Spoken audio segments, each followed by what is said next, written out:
What it do? Thank y'all for continuing. Tuning in to the 38114 show. The newer episodes will be on the new layout. You see we got the futon right here. So who coming to sit on the couch with comedian Ambrose Jones next, y'all? Man, this wouldn't be possible, man, if y'all wouldn't continue purchasing the merch. We got new merch in.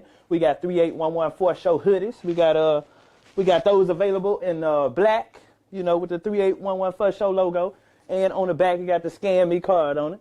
That way it'll go straight to the website if somebody behind you and they scan it. We got those available in white, and we got them available in black. This the white, icy white honey bun.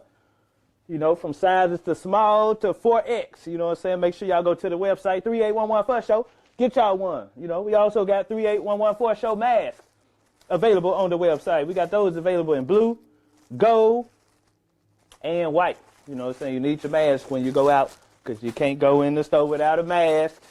That way you ain't got to look on the ground and pick nobody else's mask up. You already have a 3811 show gent in your pocket. You know what I'm saying? 3811show.com. Get your mask and hoodies. And this is the #1 seller here, Immortal Herbs, Seamoss and Bladderwack tinctures. That's right. Seamoss contains 92 of 101 minerals that your body needs. Bladderwack contains the other 9. Y'all can go to comedianambrose.com and get these. Available in 1 ounce and 2 ounce tincture bottles, man. Boost your immune system, aids in weight loss, and also boost your libido. You know what I'm saying? I haven't taken no vaccine because I know my immune system good with these. It's my #1 seller right there, man. Seamoss and Bladderwack Herbs. Immortal Herbs. Immortal means Ambrose, by the way. Immortal means Ambrose. Ambrose means immortal. 2 of my customers said that other members of their house has caught COVID except them because they have been taking my product. So that was a very proud moment right there. So y'all can get those available on my website, comedian Ambrose Jones. Thank y'all for tuning in. We got new episodes coming with more influential, positive, funny people right here on the 3811 show. Make sure y'all hit that like and subscribe button. I'm comedian Ambrose. I'm out. All right, there we go. Man, we back. Another episode of the 38114 show. Y'all make sure y'all hit that like and subscribe. We sitting here with another Memphis legend in the building. In our first episode we did, it got lost. It got somewhere misplaced, and I was gonna call it the Black Journalist. Oh wow! The only black journalist I know. He wrote my article in a Commercial Appeal when I made it to the NBC last comic standing, man. Very good brother, Mr. Jared Boyd. My guy. What's up, man? We can do it. You know, it's all over now. Last time we were wearing masks. Man, I know, right? Memphis in the building. Memphis bred, Memphis raised. Absolutely. Right. You know what I'm saying? Around the corner from this satellite location we're at right Memphis. now. 38118. Hey, you know, just holding it down for the whole city. You know. You still writing, man? Here and there. Not as often as I was when we first linked. Well, I was just really getting started when we first linked up. I was an intern at the time. At Commercial Appeal? At the Commercial Appeal at the time. And, man, just came back home from Ole Miss. I just graduated from college. Yeah. And, man, it felt good to be back in the city where I grew up. But also, like, every day, you know, I would wake up and see the Commercial Appeal on my doorstep. So that being, you know, the case, it was almost like a dream come true to be able to represent for the city in that way. But okay, so you went to right up the road, Ole Miss. Yeah. What high school you went to here in Memphis? White Station. White Station, and you graduated. You had scholarship to Ole Miss. A little bit of money. I messed it all off about as soon as I got down there, though. Party. I mean, you know, yeah, and then the grades that I had came back with, and they were like, yeah, we're going to have to go ahead and get this to somebody. Ole Miss, man, that's predominantly white down there, Ole Miss, wasn't it? Not the same, was it? I mean, I guess what ain't predominantly white? You know what I mean? Right. Like, you know, when it comes to a state school like that, but I mean, there's a lot of black folk out there. You know, when we got off work from Juneteenth, we didn't go too far, you know what I'm saying? Okay. Detroit, Chicago, St. Louis, it ain't that many other places we hiding, so there's a lot of them still out there. Yeah, I got into a little trouble down there. Oh, yeah? Well, I didn't, but somebody I was with did. Oh, yeah. But they was, because I was black in the club. Yeah, he was picking on me. I felt like they was picking on me. Yeah, man. There's a lot of us still out there just doing us from all over, from Biloxi to Hattiesburg to Meridian, to Jackson, and you know, it's a state school, so a lot of folks staying over there. And So then, did you go to Ole Miss for journalism? Yeah, I was a broadcast journalism major, actually. I knew I didn't want to be like a TV reporter behind a desk or in the field. Yeah. But growing up at Church Mississippi Boulevard, I would do the camera on Sundays. Okay. And, some Saturdays, Calvin Miller, who was, you know, really a mentor. Singer? No. He's a videographer. Okay. He would take me out. And, Calvin Richardson, that's who I'm yeah, thinking. Calvin Richardson. I got to move. I just did that concert. Yeah, no doubt. No, but I just saw Calvin the other day. We were at the Bobby Rush concert over at the Levis-Shed. Okay, how was that? That was fantastic, yeah. With Larry Dawson? Was Larry Dawson with I there? didn't see him there. I left out a little early. He might have made an appearance. I'm not sure. But when I was coming up, Calvin took me under his wing, and he was a friend of my mother's from high school and church and all that. And so he taught me how to use the camera and film the church services. And sometimes on the weekends, we go and film a banquet here or something else there. Look, you know, for 12, 13, or $75 for an hour or 2 hours of work was like... That's good. Yeah. You know how they fan the money. I had like 3 or 4 20s, just like, you know, just barely able to spread them like this. Then you learning something different. You ain't doing no hard labor. You learning how to work a camera. You know what I'm saying? Man, you gotta load in, load out, and be professional. And it's a good trade. You know, I'm all in my phone trying to holler at guys and stuff, and you know, look alive. You know what I'm saying? Yeah. You know, so it was good on the job training. So that was my journalism upbringing, and so I figured that I could teach myself to write. I always thought I was a good writer. Excuse me, but you know, I wanted to get, I figured if I was ever going to learn how to edit video and to get video and all that sort of stuff, then I needed to learn that in school. I probably couldn't teach myself how to do it. I couldn't buy myself a camera. So. Right. Yeah, so that was the You always plan. was a good writer. Growing up, man, you know, I started writing raps at like 12. Really, you know, I was mumbling around and freestyling around before that. I called myself doing it. But started, you know, trying to do something around 12, 13, you know, rapping. You know, you see Hustle and Flow. Especially when you're from Memphis. You know, at that age, you're like, okay, well, check this out. I see he went to the consignment store over there off Get Well. Right. I might well just go there and ask him the same thing. Let me get a microphone and this and that and plug it in. You did it? Did you do that? Yeah, that's what I saw him doing in the movies. Hey, I'm going to go up there. I told my dad, go take me. I know that store right there with the iron fence, the iron door. I need a microphone. Yeah, a mixer. Stuff. Yeah. So... just did all that when I was younger, and you know, was figuring it out on my own in the house, and carried that from middle school into high school, and you know, did a little all right with that in high school. Me and my homie Trey, we had a little group, and you know, some other guys kind of latched on to what we were doing, and we had a little movement. But you know, he went to Jackson State, I went to Ole Miss, and so we kind of went our separate ways. And then he kind of, like you said, got into some trouble out in Mississippi, and he decided to give his life over to the Lord. And he's still rapping, but he's rapping with that purpose. And I kind of went deeper into. I was like, I don't want to be that dude in school that's like. I remember my orientation. It was a dude that was like, tell the DJ at the little party for the orientation, can you put on my song, and he performing, and you know, all the folk, I didn't want that experience in college. Man, I wanted people to like me for me, not because they, you know, think I could rap with them or something. Especially down there, you could become a token real quick trying to go at it like that. Down there, Yeah. So I just sort of put it away, and you know, I was DJing a little bit on the radio. I learned how to DJ from the Bridge Builder dancers here in town. The students, you know, they go through the program. Bridge Builders. That's still there downtown too. A.W. Willis. Right. So I learned how to DJ from being basically a counselor for them, a facilitator during the conferences for the students, and I wanted to turn up, wanted to turn the students up. So that's how I learned how to do it, and I took that to college and taught yourself how to DJ. I didn't teach myself. A guy named Jeremy, he taught me how to do it. He was my facilitator when I was going through the program. And so, man, when I started working there, he had taught me how to do it, but it was... And this is number 4, half hour comedy special. Say it louder. That's me and my son on the front. This one is on a 1 gigabyte USB drive. This has 35 minutes of stand-up and a 15-minute documentary on it. So all these got different material. So this new hour called You Don't Know Me, 15-minute documentary. It's a movie. Y'all go check it out, man. Come on, that's no. He was still gonna DJ the party. But he was off doing something, man. The first part, he come 30 minutes late. They didn't make me start the party. He come 30 minutes late, push me out the thing. Yeah. Then he finish out the party, get all the glory. Then next week, come an hour late, push me out the thing, get out. Before you know it, them man just didn't come. So I now had you my got whole to do party, my own first party. And man, the speaker caught on fire over at Christian Brothers University. You got to burning it up. That's the only time I've ever seen somebody use a fire extinguisher. I kind of just panicked and froze because it was such a good party. You bumping too hard. What you were bumping at the time the speaker blew up? Do you remember? Back in them days, it had to be like Ace Hood. What's that joint? Hustle, hustle, Yeah, hustle. yeah. Hard. That'll do it. Going That'll like do that. it. Yep. That'll bust a speaker. Yeah, bust that speaker. On that joint.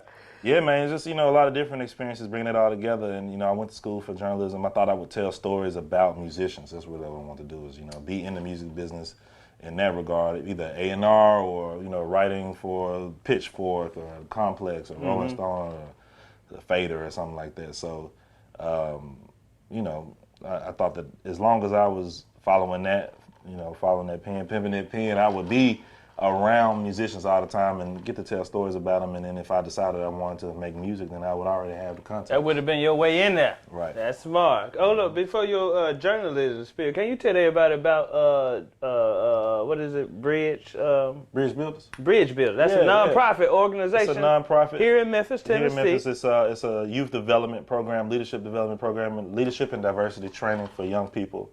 And I went through it as a student. What made you go through it? Well, they had an event called Peace Jam where they would bring a Nobel Peace Prize winner into town. Wow. And have them, just spend a couple of days just doing activities around students, and they would do that at Rose College. So I did that my 10th grade year, and they did it in my 11th grade year. So Bridges was sort of sponsoring that, and man, I loved it. You just got a little taste of what kind of the Bridges way was. Mm-hmm.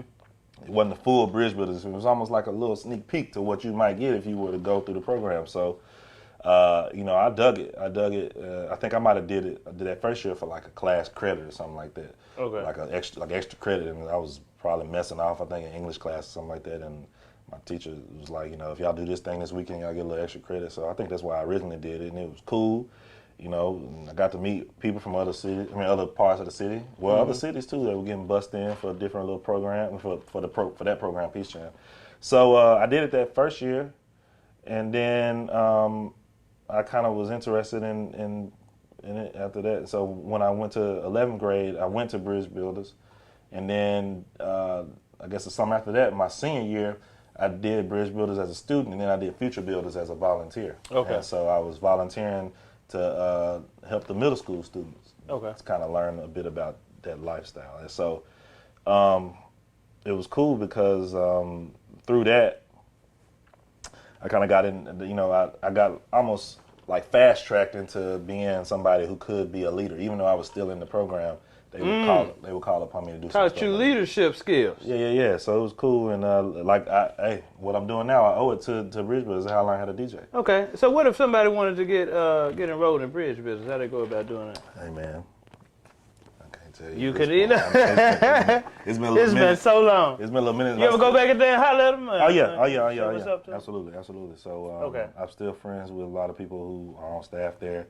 The past presidents of the organization I'm in contact with, and the current president, when I was going through, she was really instrumental in some of the behind the scenes of what was going on, but wasn't necessarily the person way out in front of the work. Mm-hmm. And so for years, she was the kind of person, she was writing curriculum and writing all the stuff, and she's the president of the organization. So we've grown up with each other through the organization. Okay. And so, I see her all the time. I see a lot of my Bridges people all the time. And bro, they taught me how to DJ. I see him around. So if you want to, it's a good program for young kids, a nonprofit organization here in Memphis. If you want to check it out, go to bridgebuilders.com, I guess. Bridgesusa.org. Okay, see, I can tell you. Way off. Bridgesusa.org. Way off. And, there's application information there and all that. And, I speak to the students every here and again, but how exactly to get enrolled, I don't know. Yeah. Okay, so, I made it to, I made it to Last Comic Stand at NBC, and that was 2015. And, this lady, she was going to charge me about, I think $1,500 to do all my press stuff, set up all my news interviews. I was like, shit, I ain't got that money. I can do this by my damn self. So I started email. I went through, got everybody, commercial appeal, email, radio, news, anything I can find. I just went email, hey, I'm a comedian Ambrose, I'll be making my appearance at NBC Last Comic, gonna be coming up in about 2 weeks. I wanna come on the show talk about it. So you was the guy that I think y'all came to my apartments and right. You know, you did the article on me that was written in commercial appeal. And it's still up online, too. I got it up on my website, but it was a very good article. I remember y'all came to my apartments, and you and the camera guy. Right. He was like, where you want to take the photo at? I was like, right here. Exactly. In the apartments. Yeah, let's do it. No doubt. So I was sitting in the chair like this in the apartment with the apartments behind me. But that was iconic. A good article right there. That wasn't your first, was that? That wasn't my first article. It was towards the end of the summer that I was there. But I definitely enjoyed it, man, and I enjoyed meeting you, enjoyed being, you know, over in the apartments, man, and it's one of those things now, like, you know, I wouldn't even probably blink to do a story like that just because of how early I got started, you know, with doing this entertainment reporting, and you know, from there, you know, going on and interview Yo Gotti, Anita Ward, or Shirley Brown, or, you know, Jimmy Buffett. I mean, all these different people that I've been around through the years. Yeah. Artists, new and old, and in music, and in stand-up, and in film, and, you know, even, I mean, when I left commercial appeal as an intern, they didn't hire me full-time. I had to start my career somewhere. I went to Mobile, Alabama, and I had to pay my dues. They didn't need an entertainment reporter. So you left Memphis, went to Mobile? Yeah. Looking for a journalism job? They had one lined up for me. A friend of mine that recommended me from college. He was. So commercial appeal wouldn't hire you. Like, okay, fuck it, I'm going to Mobile. You gotta eat somewhere, right? Mobile, Alabama. How long you was there? 3 years, but started out having to pay my dues. They were like, you know, we don't need an entertainment reporter. They need somebody to chase these ambulances around town, go to these crime scenes, go to court, all of that. So you doing something opposite than what you were going for, but you had to pay your dues. So you did that for how long? I was a public safety reporter for about a year. You don't want to show up with the camera? And, nah, see, I was writing. Okay. So, phone, I might get a little video, but I mean, I'm going at the. What was your job description? I mean, it was basically, you know, general assignment, which they call it in the business. You know, you go into whatever they send you, but honestly, it was mostly focused on, you know, crime for the most part. What are you doing when you get there? I mean, getting a report together or what happened? You go to press conferences with the police department. You go to, you know, press conferences with the public safety included, like weather too. When you're living on the Gulf Coast, you might get hurricane, that sort of stuff. Yeah. So just whatever is going on that people need to know about. Okay. None of the glamorous stuff, man. Right. But, you know, almost every other day they had a perp walk, which you know on TV when you see. They might not do it in Memphis as much as they do. What is it called? A perp walk. A perp walk? They walk their perp out that back door of the police station and walk them through and sit them in the police car. They caught somebody and they got them in the holding cell. And they, you know, they coming out, you know, and it's like, you know, you ever seen the reporters. So why'd you? Oh, okay. Why'd you, they coming out. Yeah, right.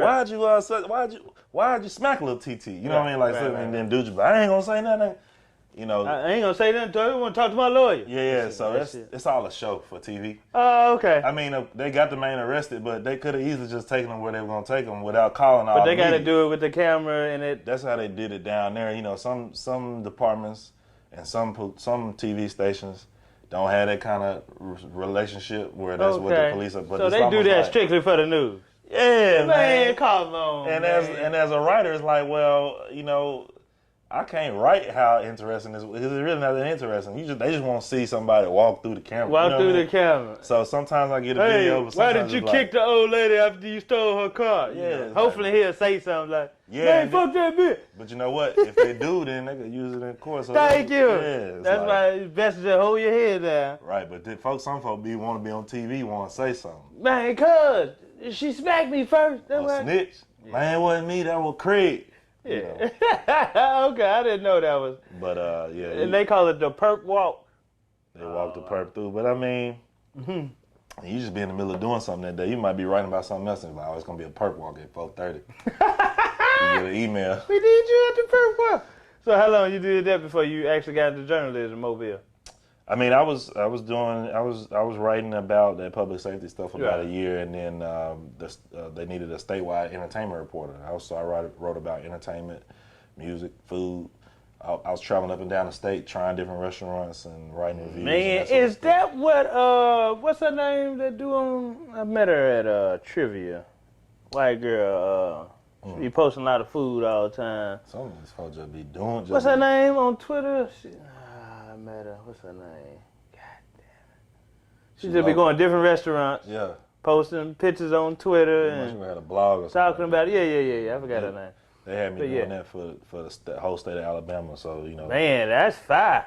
Going to different restaurants, trying out food, and doing a write up on it. Man, getting big. Come on, man. Big, in man. Mobile, Alabama. Getting big. I know when we had us do Alabama's best is what they call it. Alabama's best oyster house. Alabama's best meat and 3. Then once we did Alabama's best steak, I was like, oh man, I was so big and bloated.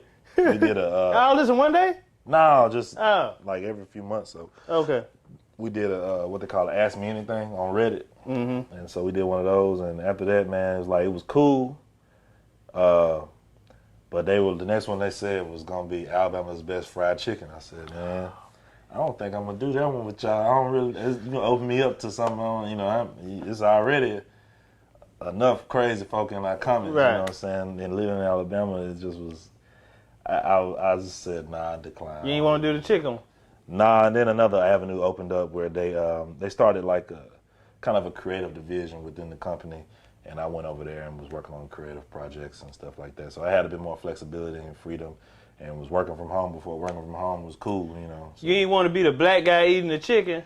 You ain't want. I didn't even want to open myself up to allow whatever was going to transpire with that. If I'm it's like a 2-week project. I'm driving throughout the state in the hotels and eating.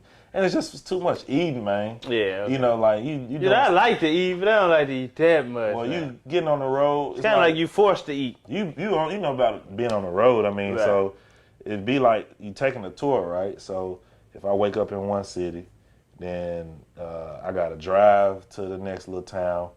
Get there, we're talking about Alabama's best steak. Alabama's best steakhouse. I'm going at 11 to get one steakhouse, then going at probably about 4 to catch a lunch, then going at probably about 8 to catch another one. So I can get 3 in one day on the extreme day. Now sometimes just lunch and dinner, but you can't really plan around eating steak 2 weeks straight, 2 or 3 times a day. It's just, that's why you cut off eat meat. I ain't no steak eater like that. I ain't no beef eater or pork. Yeah, we did that for meat and 3. We did that for oyster. Imagine eating oyster that many times. I'm allergic to shellfish. Yeah, I threw up day 1 on the oyster.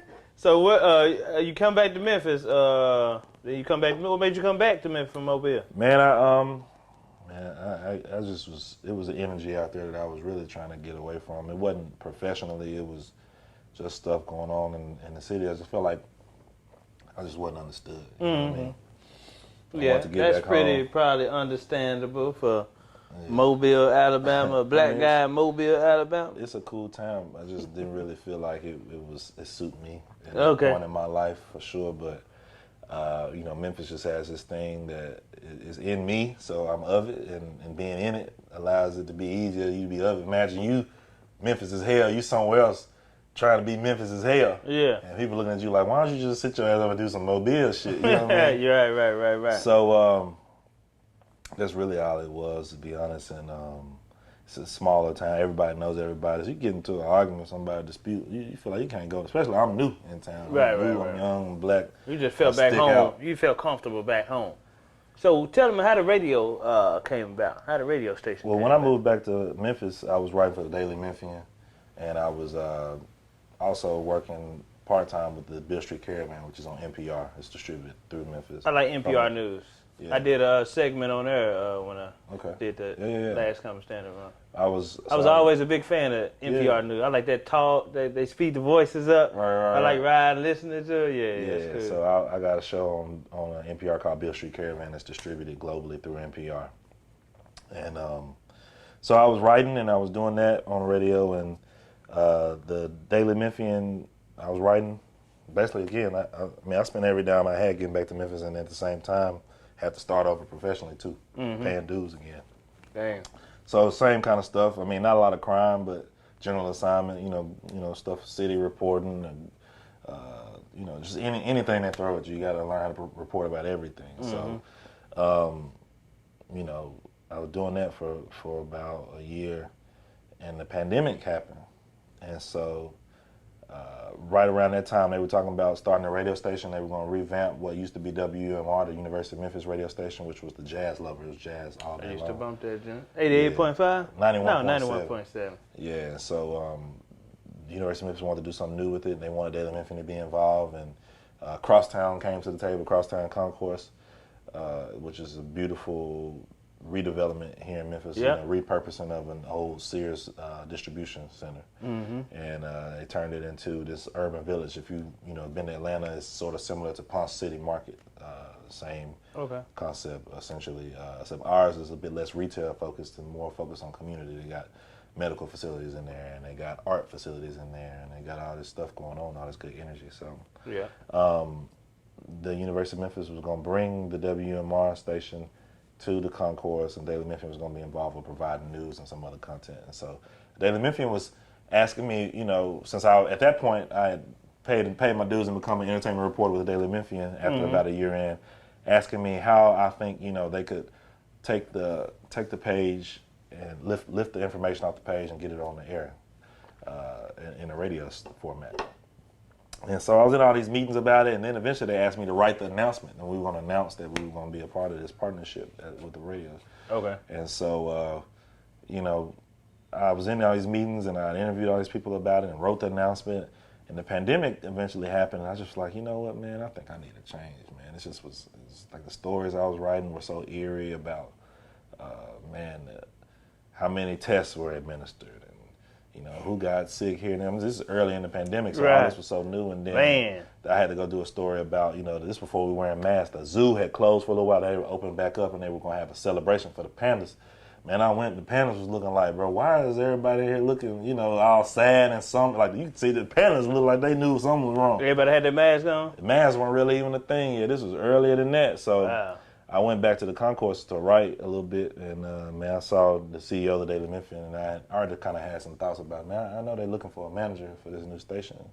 So I asked him, I was like, look, man, I kind of want to be involved more specifically than just y'all having me in meetings. I kind of want to just run it. So we started talking about a plan to make it happen. Okay.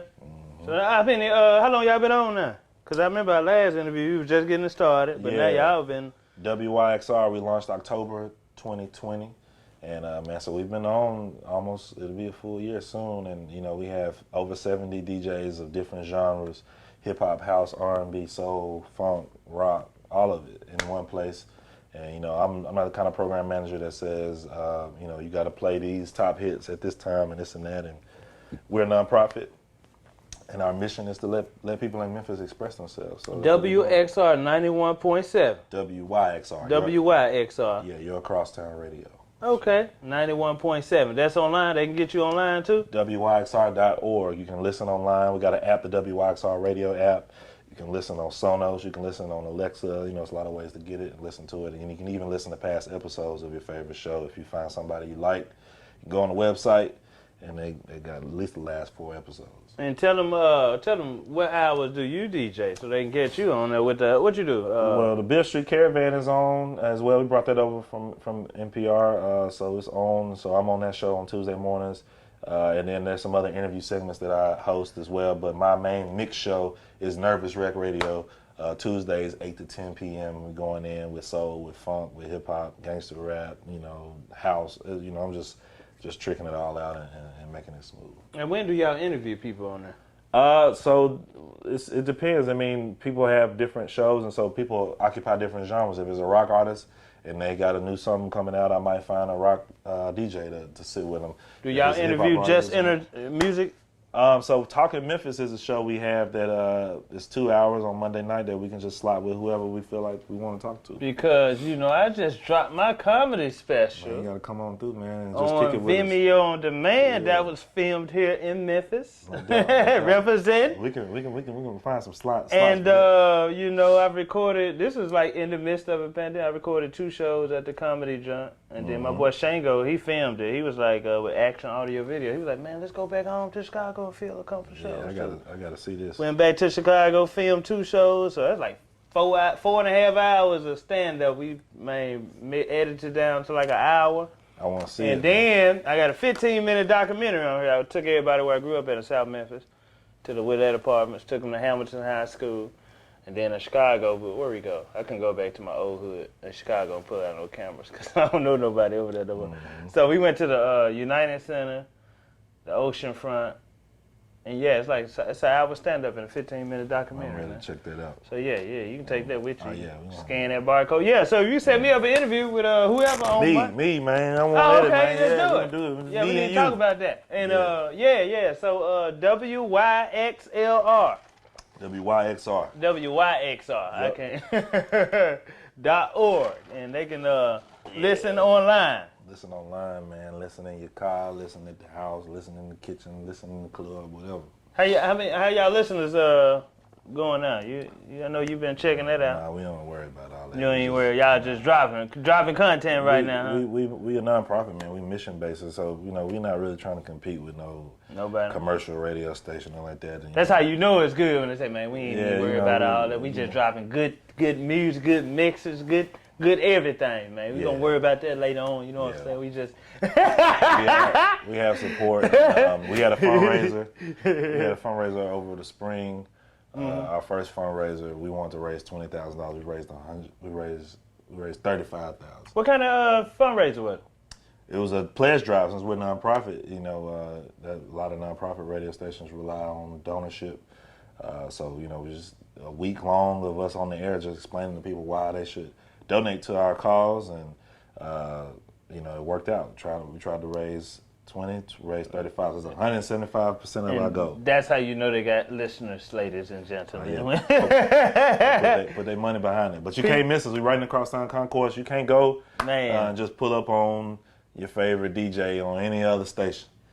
But you can walk into Crosstown and see us through the window like Samuel L. Jackson. Yeah, give them the address over there, the old Sirius building. 1350 Concourse Ave, right there where Cleveland turned into Watkins. Right there off Cleveland and Watkins, off, what is that, Union? Poplar. Poplar. Mm-hmm. Say Poplar, make a right on Cleveland. Between Poplar and North Parkway, Yep, that's right, man. So, man, that's good. So, you can tell them where they can check you out on social media. Hey. Hold on. Prior to our last interview, you said you wanted to do right up on A-Ball MJG. You said you wanted to do Oh yeah, I love to. That's always something I do is write about Ball and G, man. I did a little something over the spring just about Afrofuturism and the space age pimping and how that all kind of blends together with this just like Black Panther and all this other stuff. Seeing black people, in this futuristic light. Mm-hmm. But yeah, I always take a moment to go in depth on that, man. I love Ball and G, man. Man, don't we all love Ball and G? I play so much Ball and G on my show, man. Somebody thought that they might have bribed me or something like that, man. They paid. I be putting out Ball and G, folks don't even know nothing about. For real. Coming out hard. Yes, sir. Yes, sir. Man, I believe them two guys, they were poets that just happened to rap. Them dudes. Them guys on another level. Different. I was tripping because, people might, I'm 28, people younger than me, a lot of them, you hear them say stuff like, man, Memphis finally getting on in hip, like, bro. Memphis been on. Bro, Ball and G and Tila and. Man, they don't even know nothing about Tila. They don't even know nothing about Tila. Tommy Wright the Third, that's one of my good brothers. Al Capone. Al Capone and Endo G. And all these different people, man, who, and of course, Mr. Ski. You know who Mr. Ski is? Mr. Ski. You know who Mr. Ski is? Mr. Ski is. Bruh. Squeaky. I remember my father turned me on Mr. Ski, and that's all we had listened to. Criminal Man. And he used to date this girl that used to rap, man. That Mr. Ski was hard. They don't even know about Mr. Ski.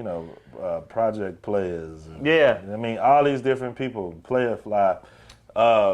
I was tripping because I saw Twista just had an interview where they asked him, all these collaborations you've done, have you ever been starstruck?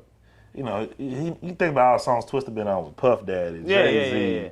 This person, he said, man, when I met A-Ball MJG, man, I was freaked out.